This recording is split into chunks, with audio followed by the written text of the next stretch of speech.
Hello and welcome to cricket's greatest wonders and blunders. I'm Matthew Hardy. What you're about to see is a collection of timeless cricketing curiosities. Making me concentrate more. Moments you may have forgotten and some that you wish that you had. Shamelessly laugh at the expense of your favourite cricketers as our usually cool and coordinated heroes embarrass themselves alongside the best of us. Not a foolish or freakish moment is missed. We cover the awesome, the odd, the off and the awful from the archive of cricket's funniest foul-ups and fortunate moments.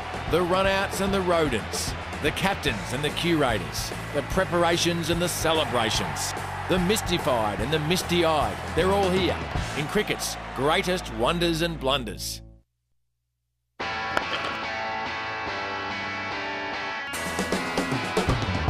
Cricket. It's an odd game. So what are the odds of this happening? Out. Lily is gone. Caught. Well, we've had it. Lily caught Willie, bowled Dilly for the first time of the season. Lily caught Willie, bowled Dilly. That's silly. And there's a scoreline which we had all hoped for this season, but I wouldn't know if Dennis Lilly would hope for it. Lily facing Dilly and steering the catch to Willie. It's the type of sentence to make every school kid on earth secretly laugh into their lunchbox. First bowl today for Gian Mubrak. No easy task either. Oh, is that a freak? It is a freak. It's a freak end for Andrew Simons. You just got to have a giggle. Watch Andrew Simons tell Michael Clark it's his shout. Clipped it pretty firmly in the air. Hang on.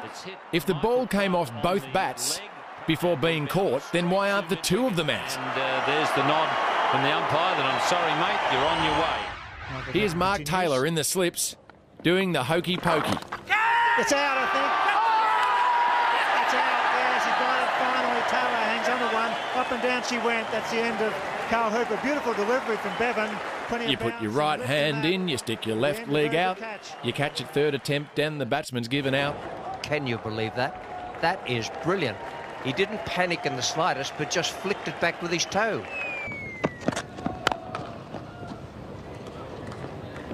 That's pretty well done. Wait a minute. Is this cricket or kick it? Well, who messed that up? I reckon that was Mark Wall.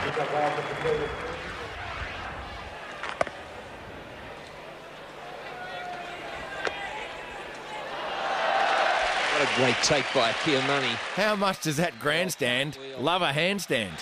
The old cartwheel. And have a look at this. I like it. Hughes bowls now to Amarnath. Oh, and that must have been very close to stumps. He's knocked the bails off. Or has he used his hands? There seems to me the bails are still on there. It may be that he's outhandled. You know, the ball. same plan by Maradona won Argentina a FIFA World Cup. But India's Amarnath loses his wicket. He walked, didn't wait for a decision. We'll watch that again. It's pushed down, it's going back towards the stumps. And yes, he handles the ball. Jimmy Amarnath out handling the ball, and he gives himself out.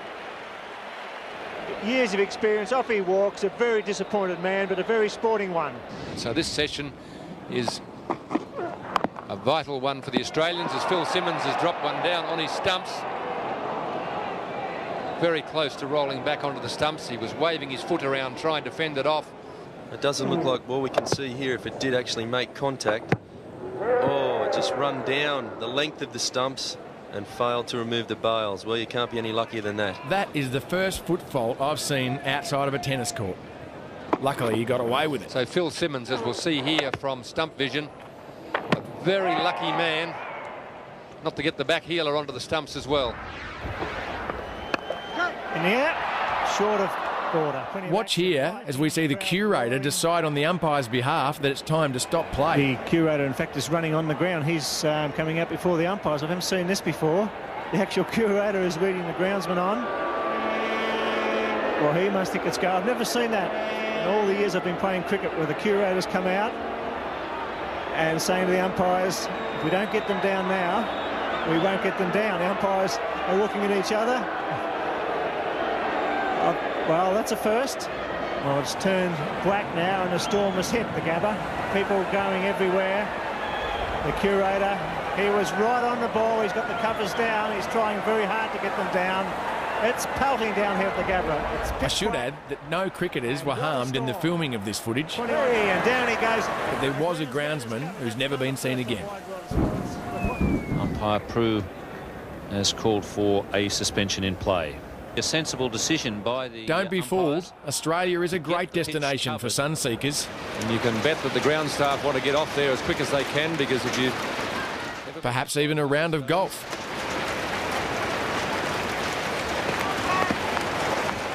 Dean Jones should be bringing out the 3-wood, not 3 helmets. Players sending out some helmets for the ground staff. Dean Jones just doing his job as the 12th man, giving the boys some protection out there. On this day in Brisbane, Mother Nature provided the drinks break. It was fierce stuff, I can tell you. The storm that swept through Brisbane, concentrating itself on Wollongabba and on the cricket ground. Water, anyone? Lightning was arcing in the stands here. It was quite sensational, but not very pleasant. And the rain, it just threw it down. You've heard of the Indian Ocean? Well, that's the Australian one. However, when the weather is good, it's always a great idea to hang out the washing. Well, I think obviously with the Victor Trumpeter stand, it would have been expensive to build that. Obviously ran out of money right at the end. Now this is odd. Dear, oh dear, that looks painful. Is it a cheesel or a burger ring? Doesn't matter, but it's having a problem. I think it's stuck. Lucky it's got a hole in it. Wouldn't be able to breathe. How many times has your mother told you, don't chew with your mouth open? Well, that's over the top. There's a man down there. This won't be dropped. David Hooks is underneath it. He's out. Both of them out. Caught by David Hooks. Down on the deep extra cover boundary. Both of them trying to repeat the shot played by Randall. Now, I'm not saying England's Ian Botham or Eddie Hemmings were getting a bit porky, because, well, somebody else beat me to it. Well, there he is. He's got the Australian flag on. This all-rounder had roast beef, and this spin bowler had none, and this little piggy, oh, he's been put to sleep by the policeman. I tell you what, he doesn't really want to know. Looks a bit nervous too, the policeman down there. Trying to get a few people off the ground who've gathered around to watch this. It's like delay if you have an invader on the field. Geez, I've heard of a tail ender, but this is ridiculous. There's been plenty happening. It is marvellous what you can do with computers and electronics these days. And you don't see too many suicide rats around. Cricket has had its fair share of lighter moments, but here is a heavy one. Australian fast bowler Merv Hughes. Here, Merv shows us how to stay flexible, keep in shape, and court members of the opposite sex. Playing up to the crowd down there.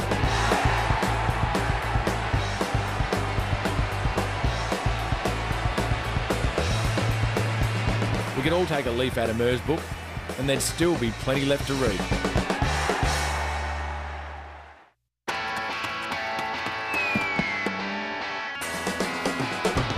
It was once said that fielding is largely a matter of focus and discipline. And he's gone high. Unless, of course, you're too undisciplined to focus. He's nowhere. Straight into the sun. Oh, that's okay. You should see him at an Easter egg hunt. It's the following Christmas before he finds one. Watch him move around. Look up in the sky. Is it a bird? Is it a plane?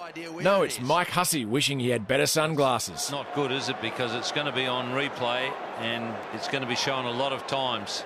Australia's Mark Waugh could usually catch a bullet out of a gun. In the air and oh! Not on this occasion, and Australia lost the test by 5 runs. Mark Waugh has dropped the catch. Doesn't normally miss those when it's wide. It's a very wide delivery. Gets through Mark Waugh too fast, I think. It sort of hits him in the mid-drift. Here we see Australian fast bowler Damien Fleming on a hat-trick. Oh, he's got him. What a magnificent catch. Another one's gone. He's on a hat-trick. Damien Fleming has already got a test hat-trick. Got another chance here at the Adelaide Oval. Oh, Warren's dropped it. Can you believe that? Shane Warne, who got a hat-trick at the MCG, has dropped the hat-trick catch. Maybe someone should have warned him. Well, Shane Warne will be distraught. Great mates with Damien Fleming.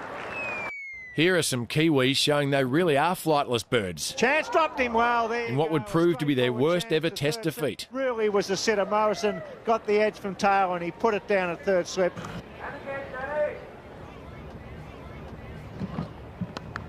Edged and dropped. Second chance going down off Morrison. Proof that drop catches lose matches. In a cut shot, they're hard to pick up at first slip because they are played so late.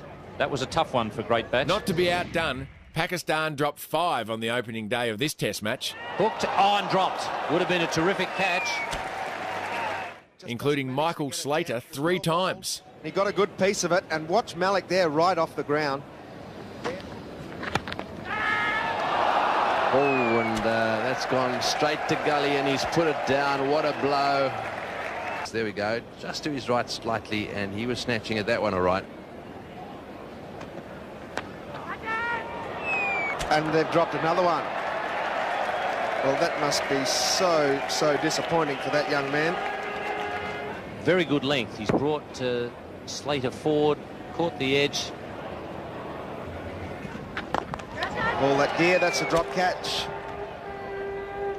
Bit of flight and just enough turn to catch the thick inside edge. And really should hang on to those, particularly off your own bowling. There he is, and he's got him. He's dropped it. Can you believe that? 5 today. It was there. He bowled it wide. Wall was a little bit tentative. He slashed at it. It was a sitter, and it wasn't Macklins. Put it down. Geez, there's more drops here than there are in the ocean. England captain Graham Gooch described this 1991-92 Ashes side as the worst fielding side I have ever been in. Perfect line from Devon Malcolm, and Graham Gooch in his final test match puts him down. Good to see him making a contribution. And dropped. Not so much of a keeper as a sleeper. So England really have made a mess of it in the catching department. It's close. He's dropped it. And that's a big let-off for Mark Waugh and big disappointment for Lewis and England. So, just how bad were they? Ask Devon Malcolm. In the air, got it! Oh, he's dropped it. That is unbelievable. It really was a lollipop. Back to Devon Malcolm, and he dropped it, then looked around, didn't know where it had gone. Have another look at it. Well, it's a really wild slash on the up from Michael Slater. It dawdled back. It was a little cuckoo, actually. Shouts of catch, and it's Devon Malcolm. And has he got this one? Devon Malcolm, I'm sure he has eye trouble. Judging by the way he tried to take that caught and bowled, he really misjudged that one badly. I think Michael Slater thought for a moment that he had caught it. So does that mean? And no, he's dropped it. Well, a big deflection there, went flying in the direction of Rhodes, and it seemed to me that he got his glove to it.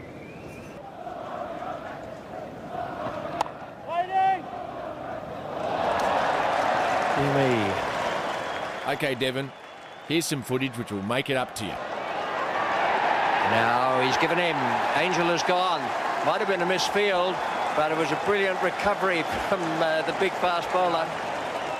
His catching may not be all that good, but he's just removed Joe Angel. He certainly can't see the ball, and he can't field very well, and he can't catch very well. But he can definitely throw that cricket ball, and fast. But never let it be said that England don't get right behind their bowlers. It's Angus Fraser. Oh, he's dropped it. Oh. Except, of course, if it's Darren Gough. That was in the air for so long. Angus Fraser got himself in a tangle down there. The sun wasn't in his eyes, that's for sure. Down, did it carry? I think yes is the answer from Darren Gough. I've no doubt it carried. Catches win matches.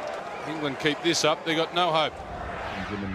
When it comes to poor fielding, this West Indies side really takes the cake. The wicketkeeper again has got in the way of Brian Lara. Disinterested and distracted, they combined indifference and lack of effort to great effect. Well, that was quite an interesting bit of fielding by the bowler there. The ball hit back at him. He normally would have just bent down and picked it up.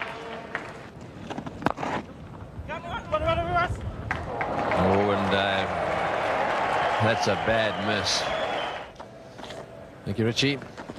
Just a few figures on that. And he's fumbled. Good shot, dropped him. Hard, sharp, caught and bowl chance, but you've got to take those. I know fielding saves runs, but here the West Indies saved running. It's been terrible today, the fielding of the West Indies. Ian Chappell's mentioned it once or twice. They get 3 here, two extra runs. It's great running, but terrible cricket by the West Indies.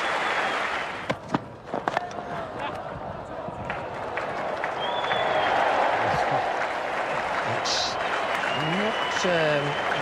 well, it's a half smile.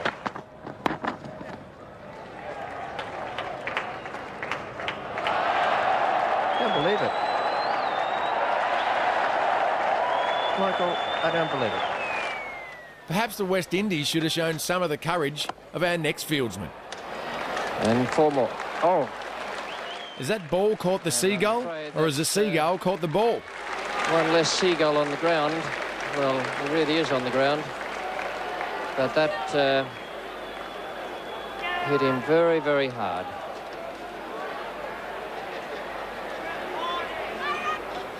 It's a beautiful shot from Clive Lloyd, and unfortunately on its way through collecting that seagull there. You should have picked him in the team, Clive. And the seagull flying away, the one that was actually hit.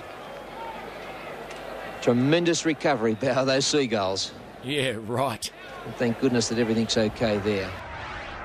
When the Zimbabwe selectors rushed to bring in fielding supremo Gus Mackay, some asked why.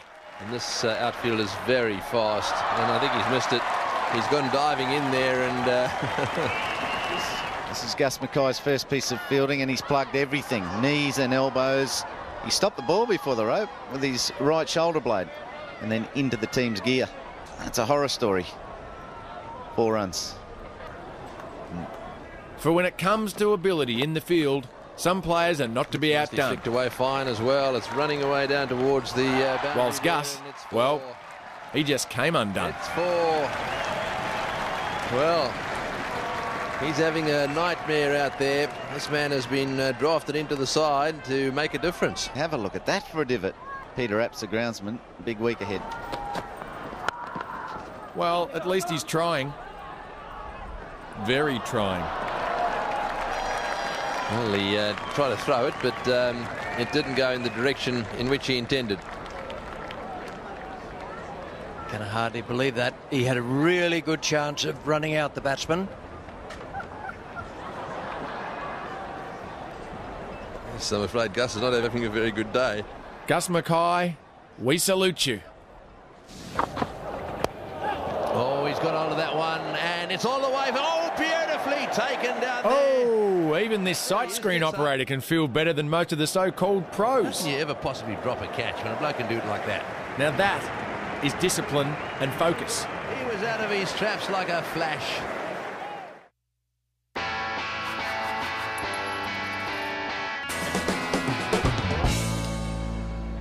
Come down, Nicholas.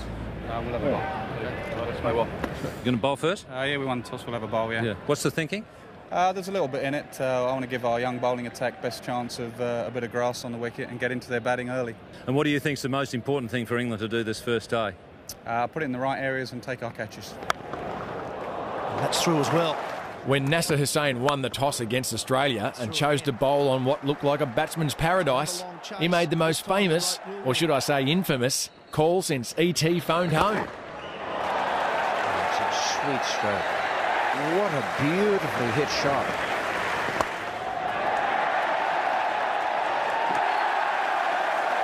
Two on the trot. Hit that hard, Matthew Hayden. It's gone right through. And on this field, it hasn't been a good day for England.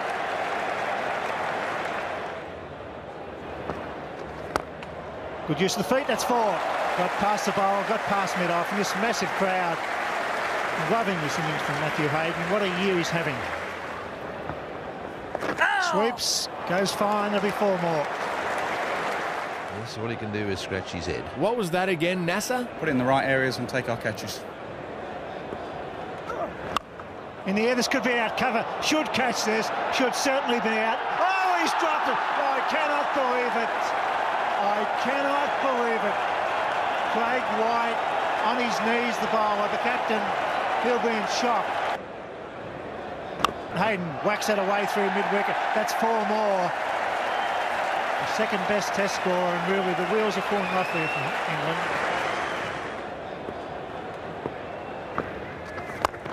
It's 4. What a shot. That's a red-hot off drive. Crashes into the rope. 4 more. So stumps. The end of the first. Australia went on to make 364 for 2 at stumps on day 1 of the series. Surely that call is still ringing in his head. I want to give our young bowling attack best chance of a bit of grass on the wicket and get into their batting early. Described as the rat that joined the sinking ship, England selectors chose Australian-trained fast bowler Martin McCaig to join captain Mike Atherton's squad for the 94-95 Ashes series. Bad delivery. Slater whips it away. It's going towards the boundary. There's the fine leg. He knocks it on. It's 4 more, is it? Yes, and that's not good enough. Philip Tufnell concedes 3 runs. It's well bowled and well played. That's through again. That'll be 4 more. The runs flowing here at the Gabba. The attacking field, Taylor and Slater finding the gaps. And that's a rather pleasant way to bring up the 500 in Test cricket. Martin McCaig he's got to get his compass sorted out. In the first Test, McCaig conceded 80 runs in 14 overs before leaving the field with an upset stomach, which was a coincidence because most of his efforts had made England's fans sick. This is McCaig again. He's got that one down fine, and that may well go to for 4 as well. Yes, into the fence too. Yes, McCaig very unhappy, and not surprising. Not surprisingly either. That one was again a bad delivery. Just helped on its way down to fine leg. What do I do now? And when McCaig picked up the bat, their stomachache did not improve. Oh, there goes the house, the Yorker. Clean bowl, neck and crop. Martin McCaig. So what a fascinating day's play here at the Gabba at 6 for 133. Still quite a bit of time to go, but the Australians are moving fairly swiftly now. Shane Warne 6 for 69 from 46 overs. Oh, and there's another England losing the Test match by 184 runs. Very short time at the crease for Martin McCaig. A very, very good flipper from Shane Warne. That went zip, and Martin McCaig also went zip. On this day, Australian captain Alan Border leaves one he wished he hadn't. Oh, and he's bowled him. Has he? No, that's hit the stumps. Yes, it has. I thought I heard a clonk there. Border's gone. What a beautiful delivery that one was. It pitched just outside, well, roundabout off stump, held its line, and Border was absolutely... It proved costly. South Africa bowled the remaining 5 Australians out for 43 to win the match by 5 runs. South Africans have got to be happy. Alan Border's gone for 7. If Kim Hughes was Captain Hook, then a head-high bouncer was his Peter Pan, the enemy that would bring about his downfall. Oh, he's hit that way down there. Will he get it? He's got it. Yes, he has. That's the end of Kim Hughes. He's been out hooking this summer on numerous occasions. They didn't need a bodyline field. They needed one fieldsman. And the Australian captain departs, and Australia in real trouble. Joel Garner bowls now to Kim Hughes. There's the hook, and there's the fielder, and he's out caught off the hook shot. And Kim Hughes, for the second time in the series, is caught at long leg off the hook. And this wicket just falling at the wrong time for the Australians. The ball certainly moved in a little bit off the track. Hughes resigned as Australia's captain after this test. Long discussion. Well, it looks to me as if they're going to bowl underarm off the last ball. Rod Marsh is saying no, mate. Arguably the worst cricketing call of all, when Australia's Trevor Chappell bowls an underarm on the last ball of the match, denying any hope of a New Zealand victory. This is possibly a little bit disappointing. We ever believed it. Trevor Chappell was socially shunned for years afterwards, but might have got himself a great endorsement deal with a deodorant brand for the most foul underarms ever. Well, that's disappointing. Hey, by the way, New Zealand, can Yogi Bear have his clothes back? I am lost for words. What is that? Well, it suggests that he's saying, I'm Colin Miller. I bowled. On the morning of this Test match, Australia's Colin Miller had Courtney Walsh seeing blue. I think Courtney Walsh is laughing. He can't believe it. I've never seen that in a Test match. He's coming down. I think he's appealing against the reflection off the head.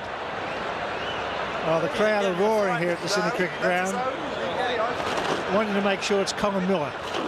The thing is, Miller's nana now wants to know where her hair rinse has gone.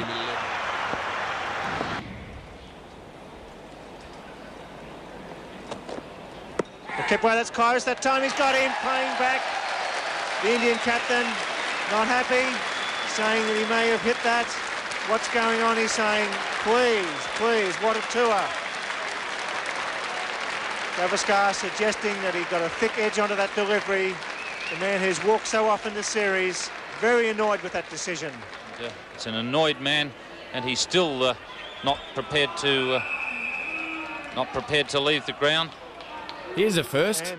India's Sunil Gavaskar, who was on strike, now wants to go on strike. And he is telling Chauhan to stay there and sending Venkata out. So that's a good move there on behalf of the manager of the Indian side. And it's a very upset Gavaskar who leaves the ground. Here we see England's Chris Broad go out and then make doubly sure of it.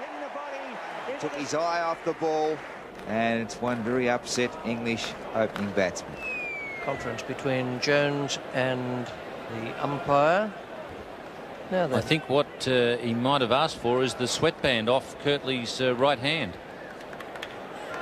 Now, umpire Prue has a difficult task here. He has to convince Curtly Ambrose, who's 6'8", that he's to take off the sweatband on his right wrist before he bowls. Dean Jones says he only asked Kirtley if he could see his charm bracelet, and Ambrose took it the wrong way. That could generate an extra yard or two from Curtly, I would think.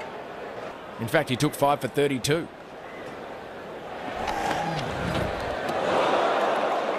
Very, very swift delivery. Cuts beautifully off the back foot. This is going down the hill. This will go all the way. Never short of a word, Shane Warne explains to England's Paul Collingwood how determined he is to make it into a cricket wonders and blunders show. And there's banter going on between Collingwood and Warne. You're making me concentrate more. You're making me concentrate. Good call, Warney.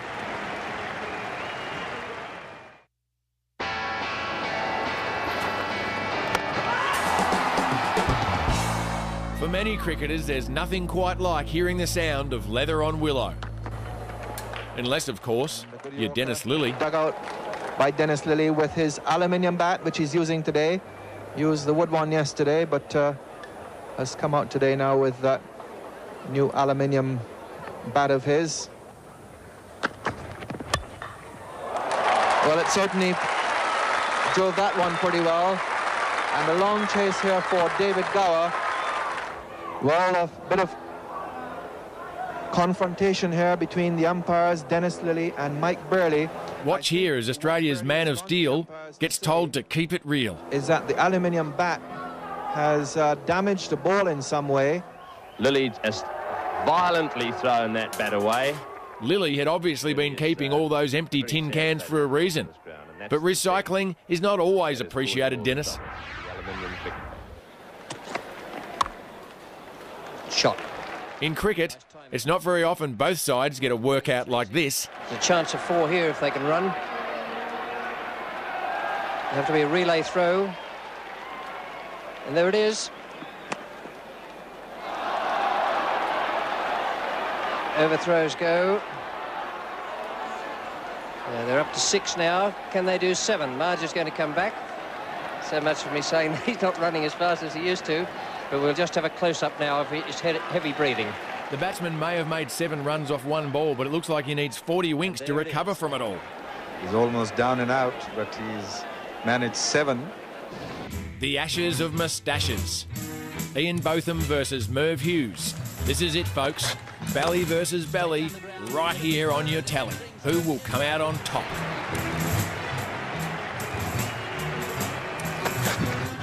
And now he really is going to go. He smashed that Miles. It's gone way over the top of deep square leg. Well, he's going to cut loose now, that's for sure. What a magnificent shot. What is he going to do? Hughes again to Botham. Another short ball. He smashed that one to mid-wicket. This will bounce once or twice and into the boundary down in that area. That's not sensible bowling by Hughes. A short ball again, and Botham clubbed it away. That one's well pitched up, and this one smashed straight down the ground. He really is cutting loose. He's murdering Hughes. That one was pitched up, having hit him for 6 and 4. He dispatched that one straight down the ground over the top of the mid-on fieldsman head for another 4. 18 off the over, and he's hit that one straight down the ground too. Will the fieldsman cut it off? I doubt it. Straight into the boundary it goes. 22 runs off the over. Hughes simply glares down the wicket at him. Here it comes, straight down the ground, just below the commentary box, on the roof. My goodness, what a shot. He's hit the ball into the commentary box. Well, now let's throw a microphone onto the pitch and see how Clive Lloyd likes it. I hope these windows are shatterproof.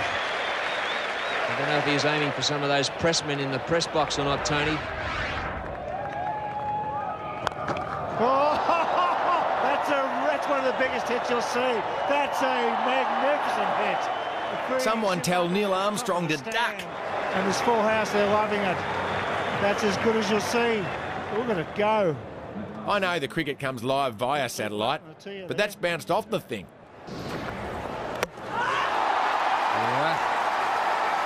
Here, Rod Marsh was told to get a handle on things. And Simon O'Donnell needs to be told to get a grip. Oh, he's let go of the bat. That's what happens when you try and smash it out of the ground every ball. I hope he's not accused of throwing his innings away. But you just got to hope there's no forward short leg in position. And he's hit that one away down towards fine leg, and it will get to the boundary. And he's decided to have a go there.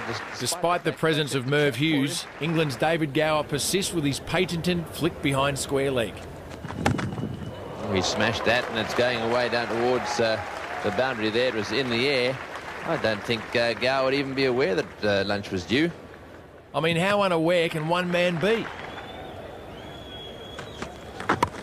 Is that a go at this one? He's going to be out. Last ball before lunch. They've got him in the trap. He's out. Would you believe it? David Gower, the last ball before the lunch break. He smacked it straight down Merv Hughes'. I bet if you asked David Gower to pull your finger, he'd fall for that trap too.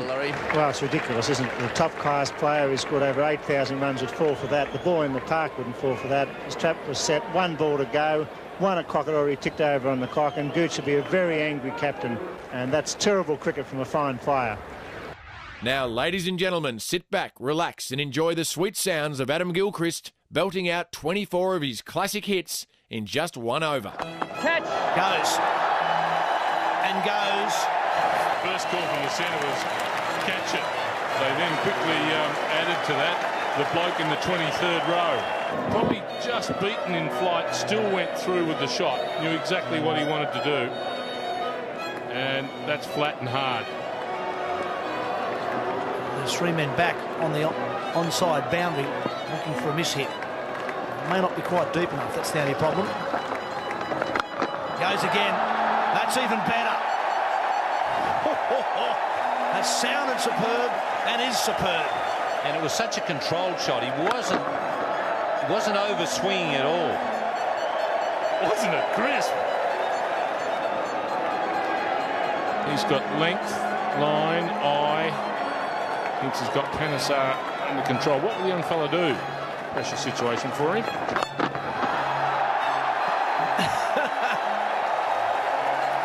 That one not quite as high as the other 2. That was hit hard and flat. And smart Adam Gilchrist hitting with the draft. He got 3 men from mid-wicket to mid-on the fence. Makes no difference. That's the best of the lot. 24 from the over. 3 sixes and a 4 to finish it off. And the crowd are going off. Lucky for Monty Panesar, there'll be no encore performance. That's not just in the first row of seats, that's in the second row.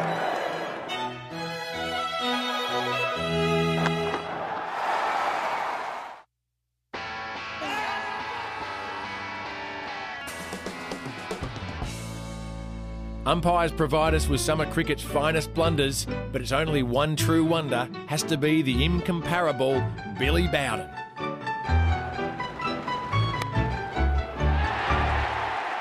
On this day, Billy is actually reminding his wife at home to hang out the washing. Here, Billy's playing charades. Now let me guess. It's a movie, 2 words, something about pirates.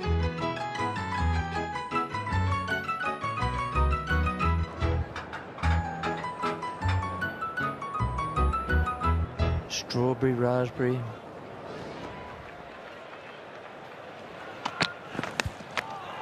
Oh, yes. Almost on the ground after an edge. Wait for the call. It's 5 foot. He's caught. Hey, hang on, Billy. It's only gone halfway. You can't even get 2 for that. Billy's weighed 4. I've heard of bowlers giving runs away, but not an umpire.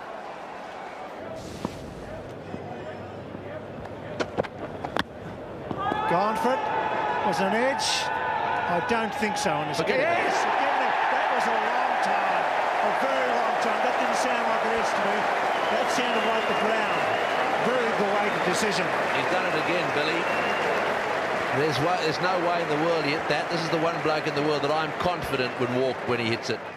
Australia's Adam Gilchrist is usually keener on a walk than most household dogs. So if he hesitates to walk, you know there's something amiss. He's still going to get... Silly Billy.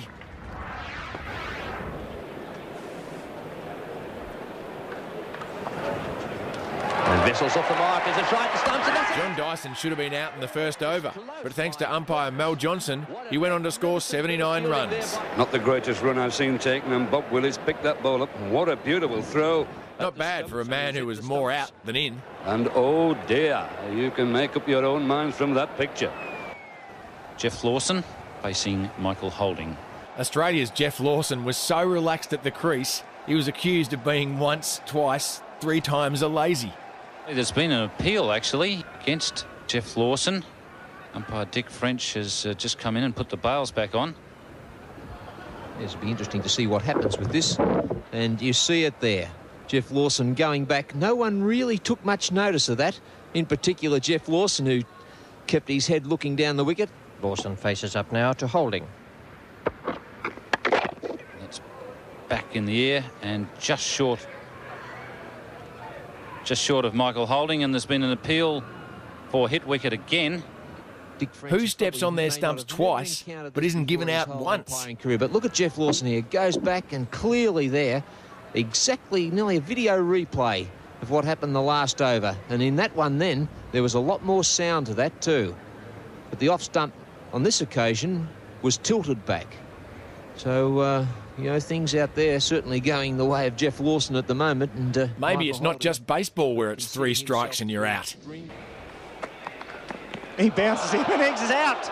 He's called a no ball. Dear, oh dear, the New Zealanders are leaving.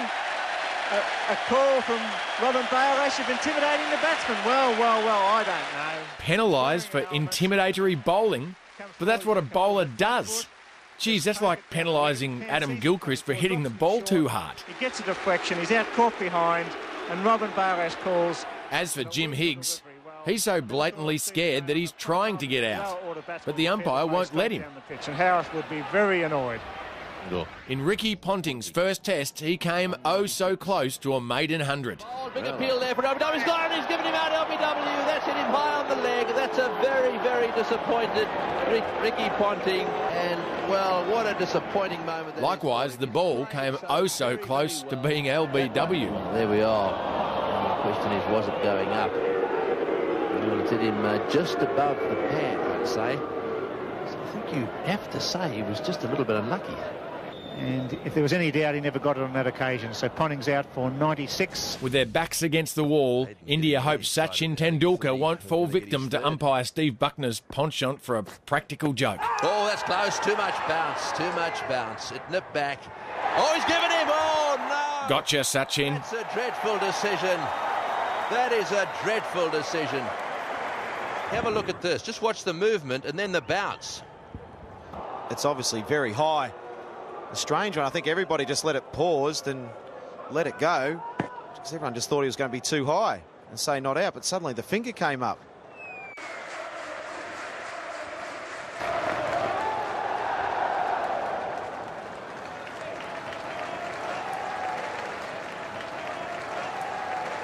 That, I think, has taken the outside edge.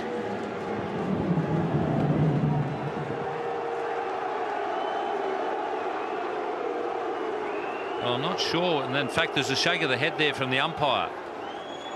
So there must have been an appeal because David Orchard has answered it.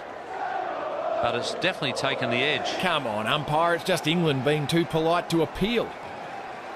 Please give him another chance, Steve. And he's caught. That's the way. Well caught at mid-off. And it's a no ball. Umpire Orchard is standing there with his arm outstretched. Steve Waugh is 20 metres from the crease. Now, Justin Lang has caught his attention and he's been called back. What an unbelievable run here for Steve Waugh. The Barmy Army has cost England this wicket. There's too much noise out there. No one can hear a thing. The wicket before this one, the outside edge, if the slips weren't sure of the edge, why should the umpire be sure? No one appealed, no one heard a thing. This comedy of errors. There's the outside edge, the bat going back. Foster knew something had happened, but wasn't convinced. How can First no catch, then no ball. England couldn't buy an apple from this orchard. And with that joke, I'll walk too.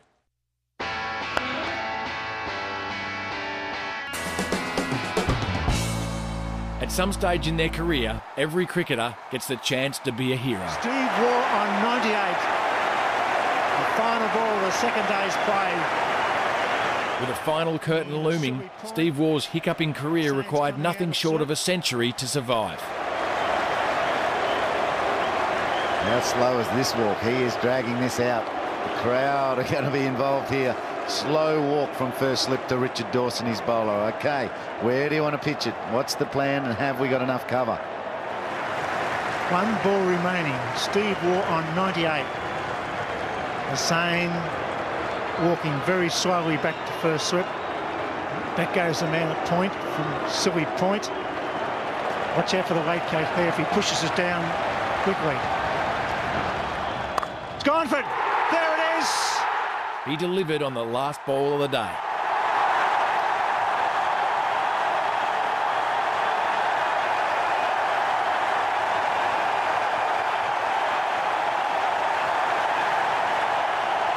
Great moment in the history of Australian Test cricket. It equals Sir Donald Bradman's tally in hundreds. It was more than that for Stephen Waugh. They stood to him when he came out. They're standing when he's going off and he's not out. Not out 102. What a moment.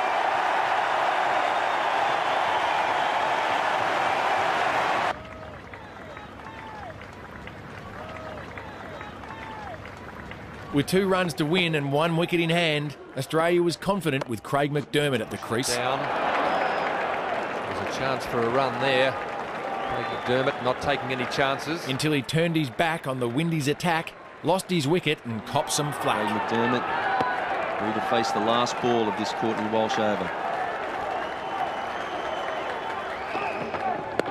Oh, he's tried to avoid it. It's hit the bat, then he's gone. And that Test match has been won by 1 run. I can't believe it. The West Indians are delighted. Craig McDermott is so disappointed.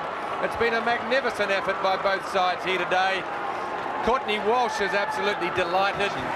McDermott trying to pull the bat out of the way of that one and gets a nick through to keeper Junior Murray, and the West Indies are jubilant. Courtney Walsh is ecstatic. He'll be a hero tonight in the Caribbean, his hometown.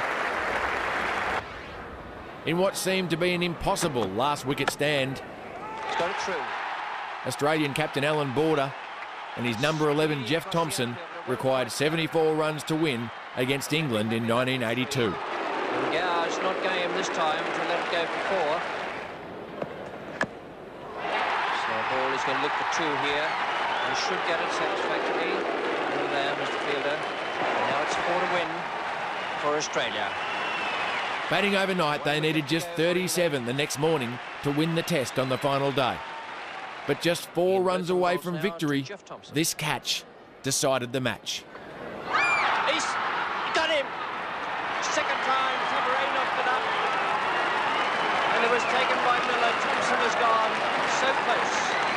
England win by 3 runs. Healy is on his way down now to have a word with Warne. That might be partly psychological. Be chatting about what they'll have to drink in the dressing room when they get back. Here's living proof that if he wanted to, Shane Warne could bowl a ball around a wall, even when it's the last delivery of the day.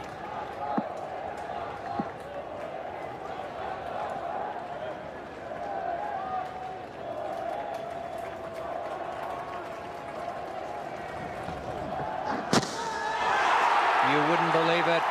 He's done in between his legs. Well, whatever it is they talked about, you can bet your life in future it'll be, why don't you give him the one that'll bowl in between his legs? The only feat that was beyond Shane Warne was hitting a Test 100. Goes for it. There's a man out there who's getting under it. And he's got it. And Shane Warne, tragically, finishes on 99. This kid said that if Warney failed to hit the century, he'd eat his hat. And here we see him tenderising it.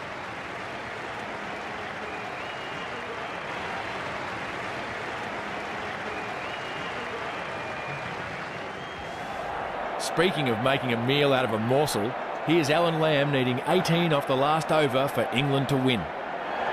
So the odds favour Australia. Alan Lamb on strike to Bruce Reid. Watch as he helps himself to a 3-course dinner of 2s, 4s and 6s. Coming back for the second. The throw's wide of Bruce Reid. 2 runs. That's 4. That makes it interesting.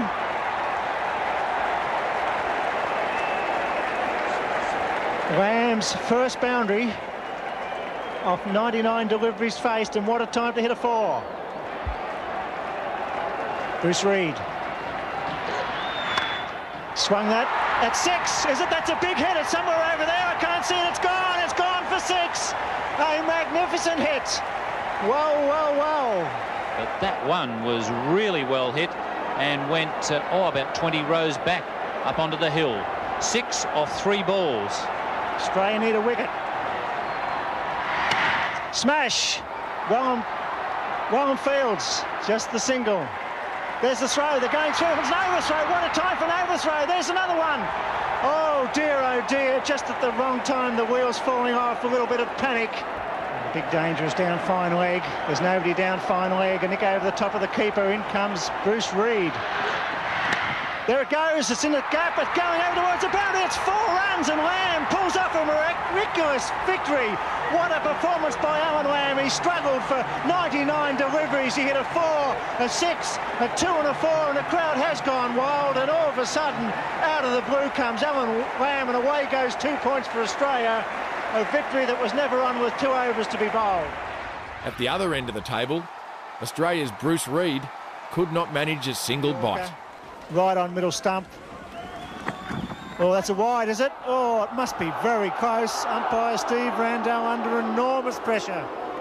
The crowd are booing, and rightly so. That was very close. Pringle. Reid gets to the wicketkeeper. He stops it. 4 balls remaining. 2 runs required. Surely Pringle can get one on the stumps. Big, tall, gangling Reid on strike. In comes Pringle to Reid. He'll go over mid-wicket if he goes anywhere. He cuts straight to right at point. Oh, it's a nerve tingler here at Bellerive. And surely they need a bat pad now, because they'll go for anything now, Australia. They certainly will. Right, swings and misses, and in comes the wicketkeeper. That's good keeping, but surely now that square leg or somebody must come in close to the stumps. The pressure is on. Reid on strike. Swings and he misses. They don't run, so there's 1 ball, so it's now up to Bruce Reid. They have to score 2 runs to win. How would you like to be Bruce Reid, Ian? Well, I tell you what, Latham's too deep, I reckon. They can get 2 to him at deep point. Willie Watson and Morrison dropping back just outside the circle. In they come, the final delivery of what's been a great match. He's missed it, and it's victory. He's run out, so New Zealand get 2 points. What a win, what a surprise, what a sensation. What a result. Run out is Bruce Reid off the final delivery. To bowl the world's best batsman out on the last ball of the day, well, you'd have to be Dennis Lilly. Lilly in to bowl the last ball of the day. He's bowled him!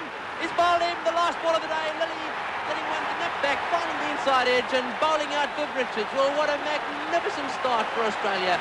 The West Indies 4 down for 10 and the crowd absolutely ecstatic. What a magnificent match this is. Dougie Marilia hasn't played much cricket at all on this tour. Difficult to expect him to do a lot in this situation. Still, I guess that's what heroes are made of. This Zimbabwean batsman unearthed a better invention than Tupperware when his unique trick shot caught Australia unaware. So it's McGrath from the river end. Really on strike for the first time this summer. Oh, he's got it away. Good cricket. Well, what a good start. You're facing McGrath for the first time. You need 15 off the over. You take a chance, you move across the offside and you chip him away. Well, certainly it was a big gamble, and Glenn McGrath had it pretty well on line. I think it had to get to him on the full.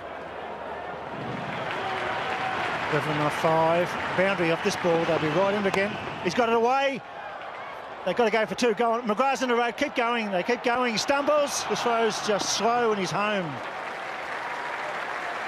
Oh, Marilia. Done well. 9 off 4. So he's gone again. He's done it. They can win this now. They certainly can win it. Second time he's moved across and chipped it. This is a guy that hasn't batted this summer. As you say, heroes can be made in this situation, but they're not home yet. Does he keep going? Does he go to the well once more? Might be his only shot. It's a beauty. He's on 10. 6 for 298, 5 off 3. They need a nick through the slips here. Crowd roaring at the whacker.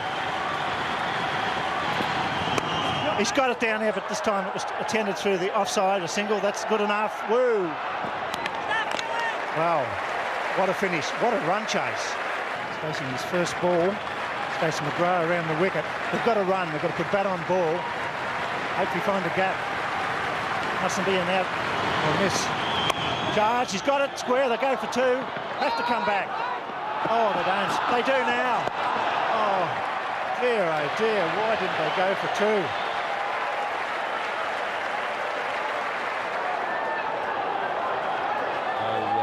So 2 runs will tie it for Zimbabwe. But somehow or other, he's basically got to hit a 4. Now they're thinking about, no, fine leg is now going back again. I think they have decided that shot of Marilia's is a bit too dangerous for that. Oh, it's been a very exciting last over, and he's done a great job. First time on show here in Australia. He's taken 11 off the over with shots you've never seen before. Final delivery. They won 3 to win, 2 to tie. They want to win it, Zimbabwe. They deserve to win it, really. There's McGrath. Got it. Oh, no, they won't get there. Miss hit. Unfortunately, Douglas Marilia could not seal this one, but we still think you're a hero. I think the crowd will be slightly disappointed when they realise what a great run chase this was that they didn't win. 6 for 301 after 50 overs. Marilia and Gillen were not out batsmen. What a finish.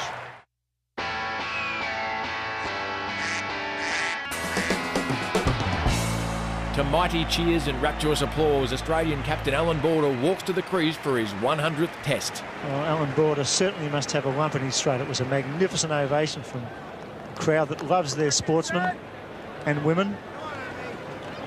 Proud moment for Alan Border and his family.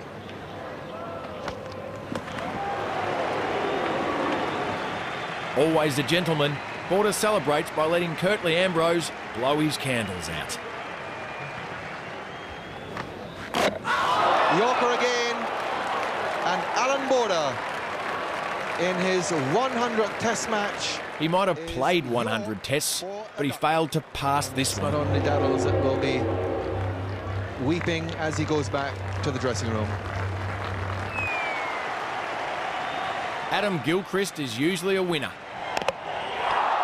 And what a start. Let's hope he likes fresh duck for dinner. Big responsibility on Pollock today because this is an inexperienced South African attack, and he's got Gilchrist dragging on with the first cherry of the day.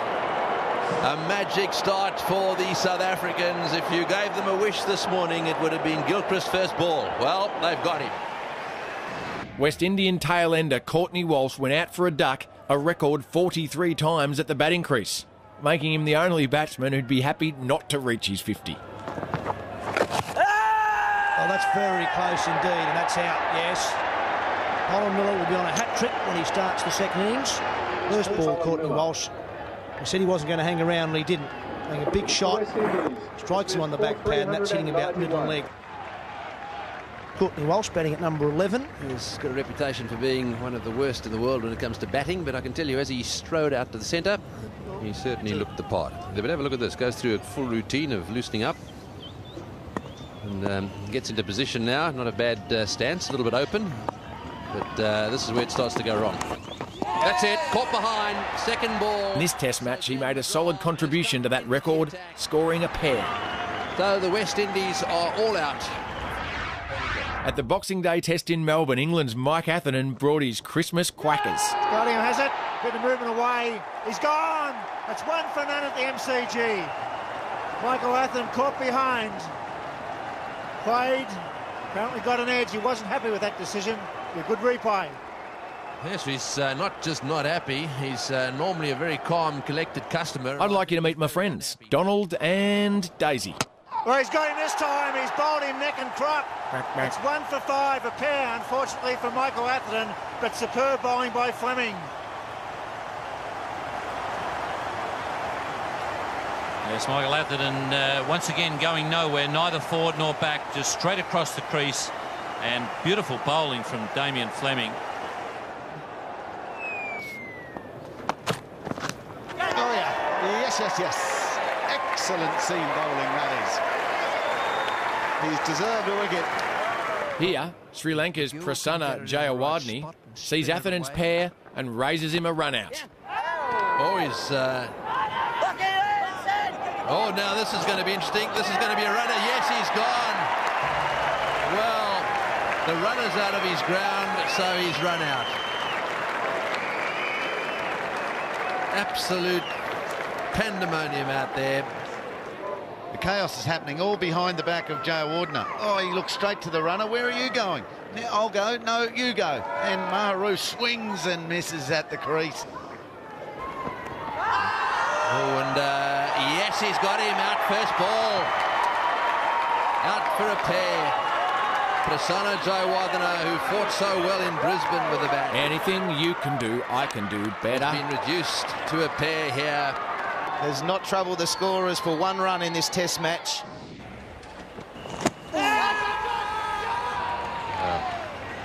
And he's gone. Old Greg Chappell had a farm. Oh. With a quack quack here and a quack quack. You know where I'm headed here. It's in the air and he's gone out. Caught at mid-wicket. Well, that's a tremendous blow there. Well, 2 ducks for Greg Chappell. The one in Melbourne last innings, and this one holing out to mid-wicket. And this ball from Michael Holding speaks for itself. And he's gone first ball. That's his 4th consecutive duck. Greg Chappell caught Murray, Bull Holding a duck.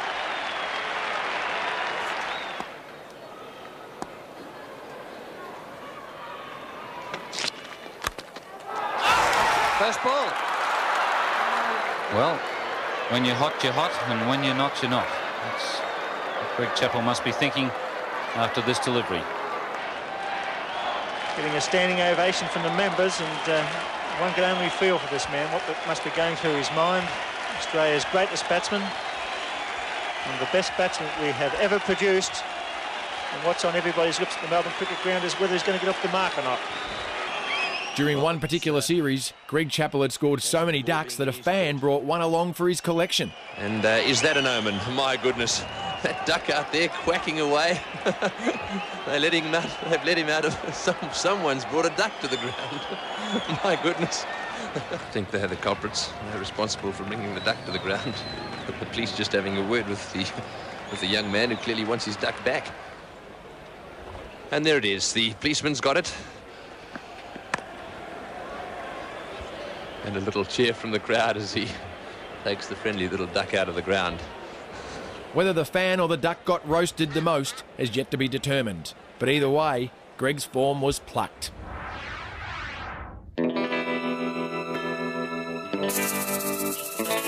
During the 1999-2000 series, India's Ajit Agarkar made enough ducks to start his own shooting gallery. Another one's gone. He's on a hat-trick.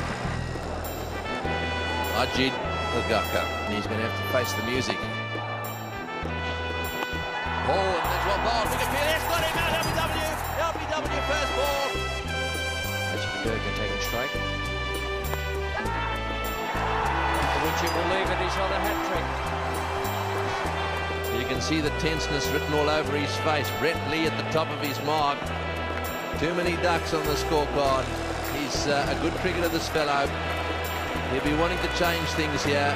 1, 2, 3, 4, 6 slips. Oh, and another. Oh, he's got him again. He's walking. He's walking. Well, there we go. That is incredible. He cannot do anything right with the bat. 4 first ballers in a row. This is not a good feeling. And, well, now spare a thought for this bloke.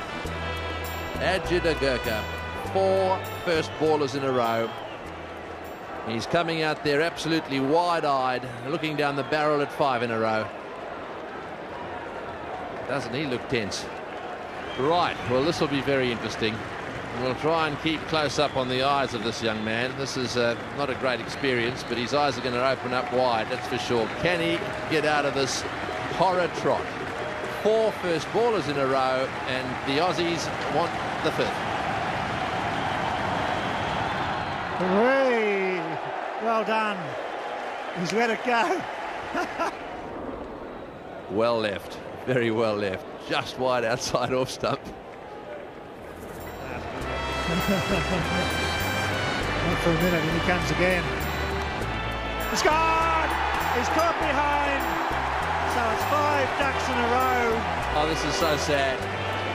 Negotiated the one that mattered, then nicked this one. Straight through to the keeper, big deflection, and Glenn McGrath has got him. Well, that's 5 in a row in both innings for Glenn McGrath, and this is a sorry sight. But hey, at least he's consistent. 5 ducks in a row.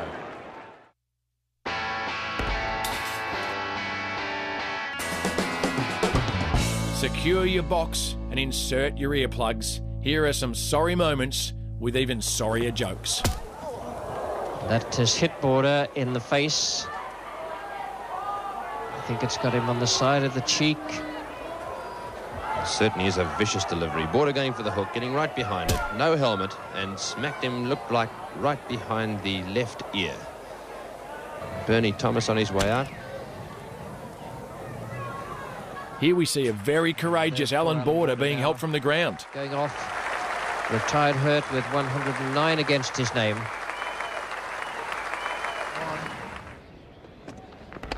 He's gone for it, and it's hit him on the helmet. You can't be out caught off the helmet. He may not be out, but he is out of it. Very good bouncer. Tell you what, this McGrath doesn't half hit a few. He bowls them straight, right between the eyes. Whack. That was on the old star of Pakistan. Talk about keeping your head over the ball. Oh, that's quick. Oh, that's a seriously quick ball. Now, Strauss has hit the deck. No runs come free when you face Brett Lee. Terrible piece of trouble there. Ball was bowled at all but 150 kilometres an hour. You get hit on the helmet, and it always will happen a few times in your career. You want a glancing blow. That needed to sort of glance and go behind the wicket. As it was, it hit flush, and so he's received the full impact.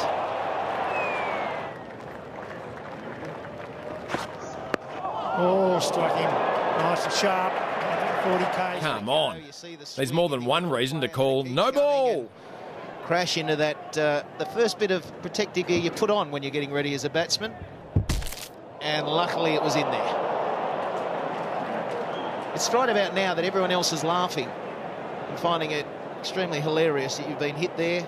I think he has an interest in real estate, because he's definitely got 2 acres. Well bowled, and that Ian Botham didn't enjoy. Beat the bat and seemingly hit him in the groin. Maybe big and strong, but everyone has their weakness.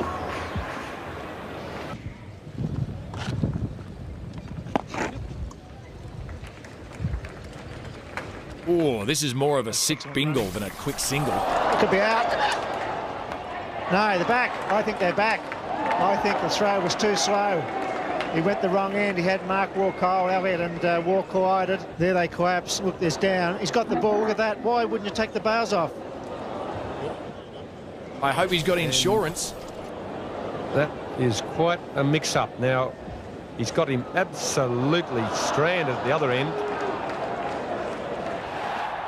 Here, a pitch invader displays his naked ambition. There's a reason that Sreesanth has had to pull out a bowling this ball. And it hasn't got any clothes on. Confucius say, a man without clothes is given the cold shoulder. We don't know at the moment if it's a boy or a girl streaker. It's a boy. A boy. It's a boy, Rich. Well, he could have done some injury to Andrew Simons there, because he seemed to run straight at him, and all of a sudden he was on his back. Well, they finally found some common ground. Having decided the test match was getting a little flat, Australian fast bowler Dennis Lillee asked Javed Miandad for a dance. Hello, hello. Miandad has his dance card full already, and he politely declines. But Lillee won't take no for an answer. Miandad, hello? My goodness. Well, this is absolutely disgraceful. It really is absolutely stupid. I cannot understand. Lillee actually asked for that. He encroached upon Javed Miandad's line, and we very nearly had ourselves a fight on the ground. Javed Miandad prepared to go around him. Lillee moving across into his way. Now remember, Javed Miandad's out of his crease there. Desperate to dance, watch here as Lillee shows us a bit of the sidestep shuffle. And as you can see, Lillee there aiming a kick at Javed Miandad, and Miandad aiming to hit Lillee with the bat. In the final test match of the series against Australia, it's ripped into the gloves. South Africa's captain Graham Smith breaks his hand and retires hurt. Well, he's a tough man, and he immediately showed the pain. Only to courageously return and push through the pain barrier in the hope of saving the match. Now, wait a minute. Wait a minute, what's happening? Graham Smith is coming out the back. A series that has gripped us from first to last continues to do so. The drama is by no means done. This is a mighty figure. One of the great men of the modern game, and Sydney is standing to him.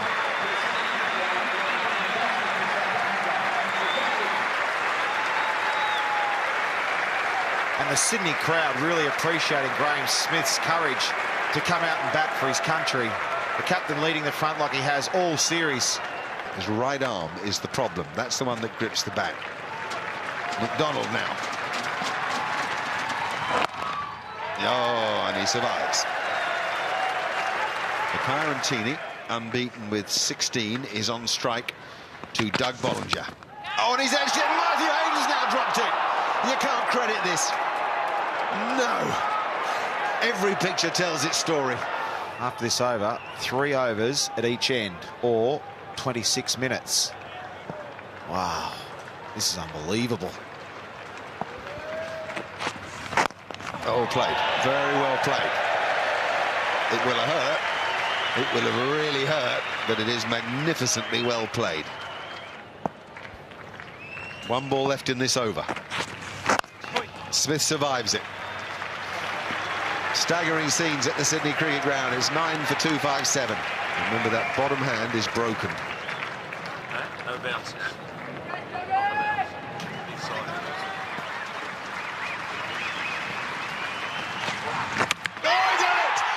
Johnson's done it! With 10 balls remaining, Australia win the 3rd Test match at the the Sydney Cricket Ground. What drama we've had at the Sydney Cricket Ground. And what a part Graham Smith and Makar and Tierney have played in it. Well done, Mitchell Johnson. Well bowled, and well done to Graham Smith. You can't help but feel for Graham Smith there. He went out there and gave it his all.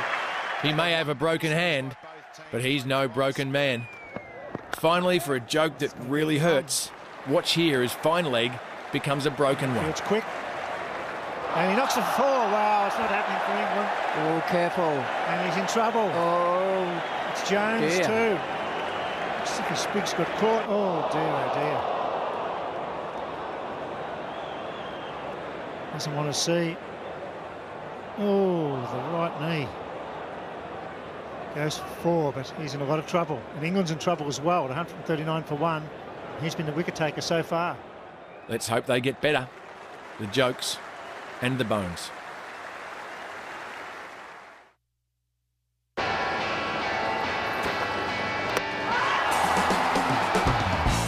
It's the first ball of the Ashes series, and England fast bowler Steve Harmison is about to send a warning to the Aussies that the English mean business. Whoa, wide delivery, taken a slip by the skipper. The nerves are showing already. They might need 4 slips to catch this. Oh, usually the ball going to second slip is a good thing. I remember Graham McKenzie saying to me once when he bowled a delivery like that, we're nervous as well as a batsman.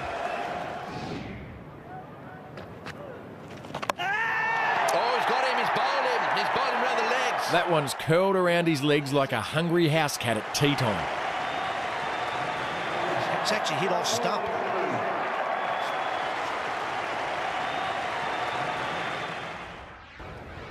When bowling in cricket, the #1 rule is to remember to bowl the ball. He's stuttering all over the place. Halfway up his run-up, he's putting in 3 or 4 little ones. Oh, there he goes again. He's in all sorts of trouble. This is really a worry for England. The fastest bowler losing his concentration and his confidence the second morning of a test match. Harmison's having more false starts here than a second-hand lawnmower. There's a good example of him looking at the bowling crease and thinking, oh no, I've got it wrong. Eyes are down there. He's just got to stop doing this. He's got to look down the pitch at the spot where he wants the ball to land. Spectacle-wearing Murray Bennett could barely see the stumps, let alone know if he'd hit them. Beautifully bowled. And isn't Murray Bennett excited? Judging by the way the crowd reacted, Bennett figured Viv had either hit a 6 or he'd taken his wicket. One of the best balls you will ever see bowled. Luckily, it was his wicket, or he would have looked like a right idiot. So a great breakthrough for Australia. Brian Lara's been bowled a maiden over before, but he hasn't been bowled over by a maiden. Oh, and there's a big appeal there, so I think that she's got him. Zoe's got him.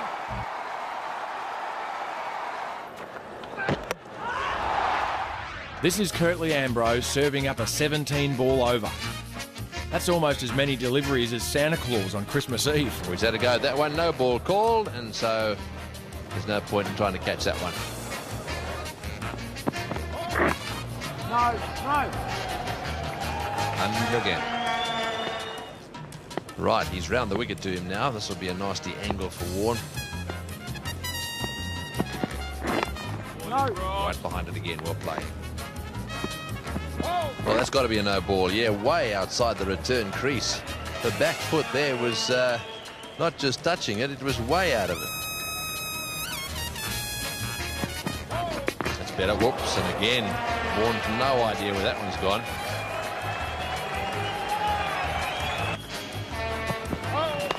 He's had a go at that one, and he's whacked it high and way over the top of cover point.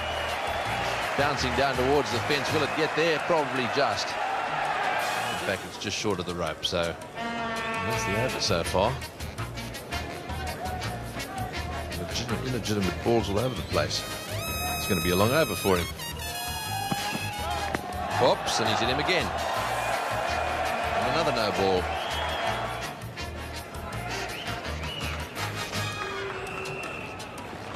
Four to go. He's had a go at that one, and that's another legitimate delivery. And we'll end up getting 3 here.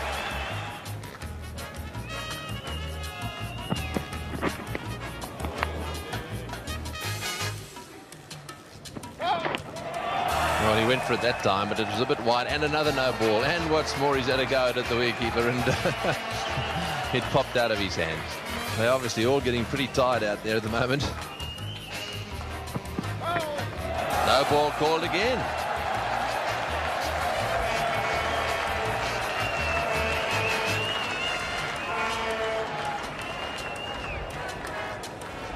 This is getting a bit farcical.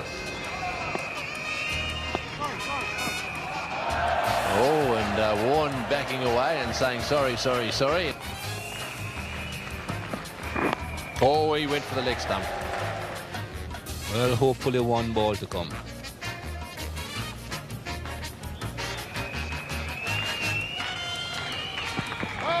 No ball called again, and he's hit that one through the offside field. It's running away down towards the fence at extra cover. It'll go all the way for 4. And what's more, it's another no ball.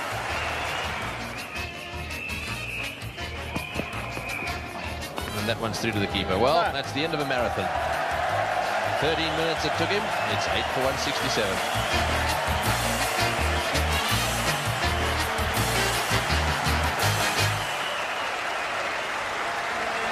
That over did not do Kirtley justice, so let's watch a spell that would put Bewitched to shame. Big appeal there. Yes, he's got a little inside edge. Ward doesn't look too happy about it. Just a little glance down the wicket.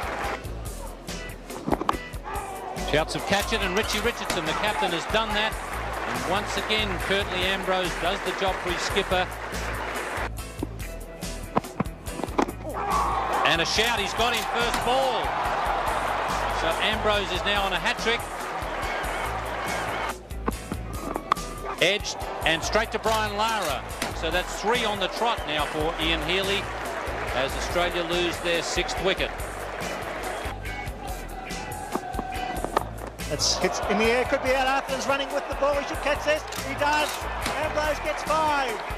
Big Murph on him down the ground. That was a fine catch. Great fast bowler has Australia on the rocks here at the Wacker. He's got another one. He's got 6 for 1. What a magnificent spell. The half volley's there for a straight to second slip. This is one of the best efforts ever at the Wacker. It's 7 for 1. He's got another one. What a spell. Magnificent bowling. Australia 9 for 104. Angel out for duck.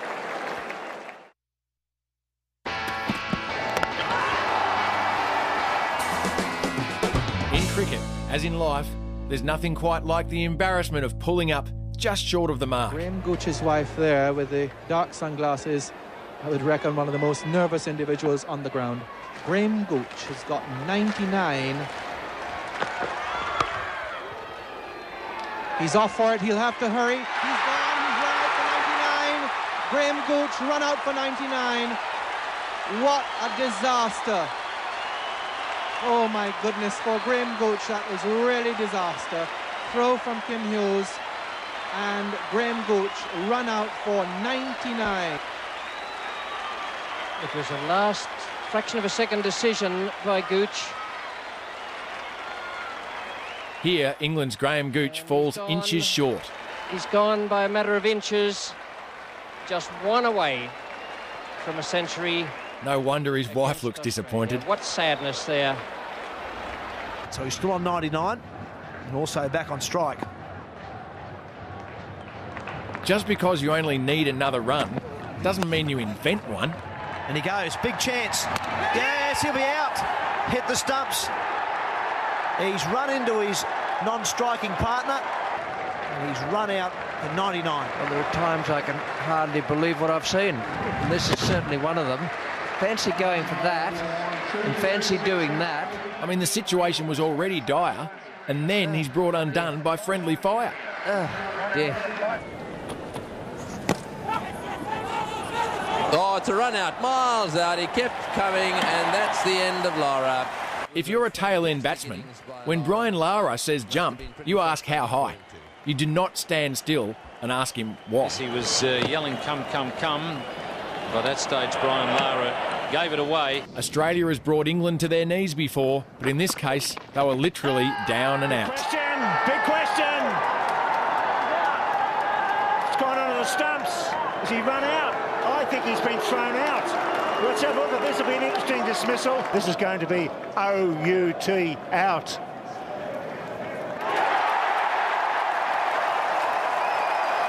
Forget Bridget. That was another entry in Geraint Jones' diary. Jones, it's a duck and he's run out. Here Lenny is daydreaming and the Indians start screaming. Wake up, Lenny. And there's a strike at the stumps there. Pascoe looking towards the umpire and he's been run out. My goodness. It's a big appeal for LBW. The ball is going down leg side. Pascoe's more worried about whether he's given out or not. Ben Sarko is the only one concentrating on the ball. Hits the stumps and Lenny Pascoe is out, run out. Now it's time for Tuffers the Duffer. Oh, there's a mix-up. Oh, my goodness gracious me. You would not believe that that was possible. He got so excited. How to make something easy seem hard. Lesson 1. All the time in the How to make something easy seem hard. Lesson 2. Tufnell taking his eye off the ball. My goodness. Here is South Africa's own Superman, Jonty Rhodes, taking flight. Umpire not interested. Inzamam could be run out. And Jonty Rhodes has demolished the stumps. And umpire Bucknor has given him out. The flying leap with Pike. Inzamam was hit on the pads. He was looking for the single and lumbered down the wicket. Imran was never interested. Jonty Rhodes knew there was a chance, decided not to throw other than himself. He gets there first and wipes everything out. Clive, slipped away. There's a man down there. It's safe. Falls in. Off the fieldsman, a deep square leg. 20 coming back for the second. Steve Law. So wait. Yes, this will be close. That's very close. They're called for the photo here. Yes, does Darryl Hare. This could be a tragedy if he's run out. Law looks confident. I've heard of England's footballers protecting their middle stump with 2 hands, but not cricketers. Oh dear, has he knocked it away from the stumps there? We can't see there for the umpire. This would give us a better idea. Where was his hand? It looks as though it hit the hand. I guess then this is cricket's version of an own goal. Hey, Alan?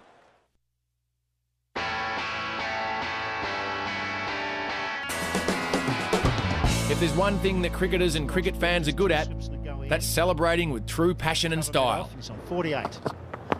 Oh, he's got it. Inside edge, was it? Yes, he's got 50. Well played. When you're happy and you know it, ride your bat. And they're loving it. I wonder if we'll ever see a jockey win a horse race and then celebrate by pretending to bowl an off-cutter. Brett Lee, the Wizard of Oz. Straight up near, Brett Lee gets the breakthrough. There's no place like home. Hey, Brett.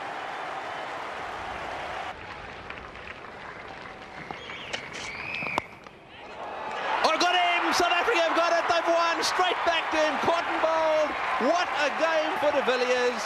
He's taken the catch. Okay. You bowled out Australia's number 11, Glenn McGrath. Settle down. At the crease, so disappointed. I mean, this is ridiculous, over the top and uncalled for. And Glenn McGrath now will slowly make his way out onto the ground. He's said all his career he'd love to come out and hit the winning runs in a test match. Well, his chance is about to arrive. In comes Goff. Hit him on the toe. He's given him his second of one. A great win for England at the MCG. What a test match. What a performance by... Sorry, South Africa. Take that back. In the end, Goff, a magical moment for Test cricket on this ground once again. The crazy hair, the menacing stare, and the cricket ability beyond compare. Got him! Warney's the man. But hang on, it looks like he's running for the ice cream van. Shane Warne through the gate as Scott Strauss.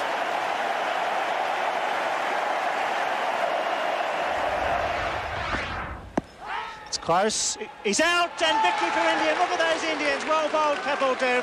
A tremendous performance. A well-earned victory. They were sent into bat on this wicket. Now tell me, is Kapil Dev being carried off here or abducted? And the hero carried off, and why not? 5 wickets to win a test match for his country. Only about 1,000 people probably at the MCG, but probably 500 million listening to that broadcast to Radio India. No doubt there'd be a tremendous jubilation in India. Curtly Ambrose with his Nissan vehicle there for the Benson Hedges International Cricketer of the Year. Not content with winning the series, Curtly Ambrose attempted to get the West Indies into the Guinness Book of Records for the most men inside a moving vehicle. Apparently the reason his teammates were so excited is because it's the first time they'd seen Curtly Ambrose cover drive.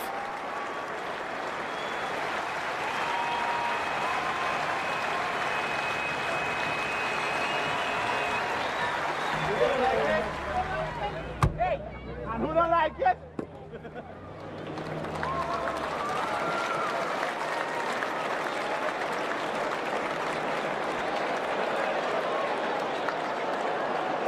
Those kids on the ground will have to be quick if they want an autograph off this fast bowler.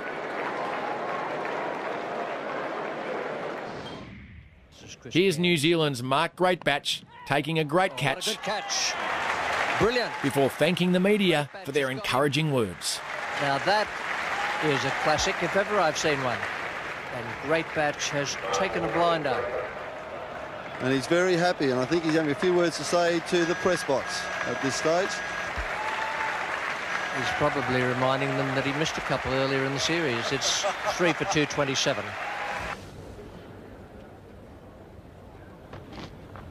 It's gone for it. It's in the air. Tough no. Tough no. Yes! Tough no! Very good catch. Miracles do happen. Slater's gone for the hook shot. That was very well caught. Yes, he's becoming an outfield specialist, Phil Tufnell. He judged that well, and you ought to have seen the Barmy Army behind him. They came running down the hill once he took the catch. Absolutely over the moon they were. Oh, he takes it. Oh, there it is. A victory by 10 wickets. You can't do any better than that. 5-0, Langer not out, Hayden not out. The end of a wonderful partnership. 12 on the top of Australia. Just too good. Justin Langer and Matthew Hayden. They're the same on the phone, you know. No, you hang up first. Now closes. Hayden and Langer go down in history. They'll be one of the best opening partnerships of all time.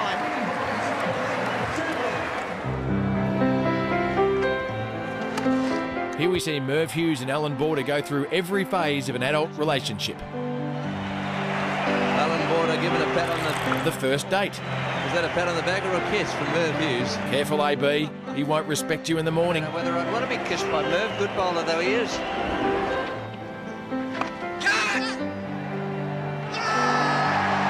Well, the honeymoon period. Who's my Captain Grumpy Wumpy?